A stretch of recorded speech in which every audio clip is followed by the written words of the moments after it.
ఇది అంతే కదా. ఇప్పుడు చూడండి, ఇంతవరకు కృష్ణయ్య అన్న బీజేపీ మీటింగ్లో కనబడుతున్నారు మనకి తెలంగాణలో? కనబడరు.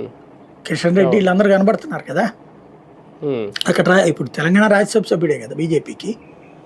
ఆయన సభలుగానే ఉన్న బీజేపీ పెట్టడం చూసామా మనం? బీజేపీ సభల్లో కనబడుతున్నారు ఆయన? ఏమన్నా ఏ మోడీ వస్తేనట్టంటి. కానీ నిరంతరం జరిగే వాళ్ళ నెలవారీ మీటింగ్లో, రివ్యూ మీటింగ్లో కనబడట్లేదు కదా ఆయన. అంటే ఆయనకి ఇంట్రెస్ట్ లేకపోయినా అక్కడికి వెళ్లాల్సి వచ్చింది.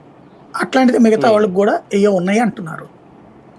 అట్లాంటిది ఏదన్నా వాళ్ళతో మాట్లాడుంటే అది సైలెంట్గా జరగాలి పనులు. అదేదన్నా అయ్యి ఉండొచ్చును కూడా. కానీ రాజ్యసభలో ఇప్పట్లో ఏమీ ఖాళీలు అవ్వవంట కదా సార్, ఇంకా టైం ఉందంట కదా. నేను అనేది ఇప్పుడున్న వాళ్ళు రాజీనామా చేస్తే ఖాళీ అవుతుంది కదా, అది వెంటనే నోటిఫికేషన్ ఇవ్వాల్సింది వాళ్ళే కదా.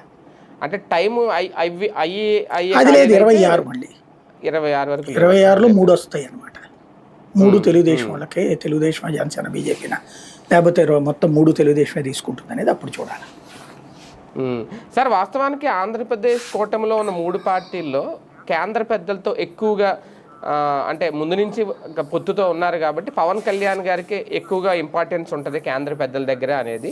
ఇప్పుడు నారా లోకేష్ గారు కూడా ఆ పాత్ర పోషించాలనుకుంటున్నారా? ఆ స్పేస్ని టీడీపీలో ఈయన ఫిల్ చేయాలనుకుంటున్నారు? మనం ఆయన మధ్య వాళ్ళ మధ్య ఇచ్చి పెట్టాల్సిన అవసరం ఉందంటారు రేపు. అంటే మనం కంపేర్ చేసుకున్నప్పుడు రేపు దానికి దీనికి పొంతం లేదు.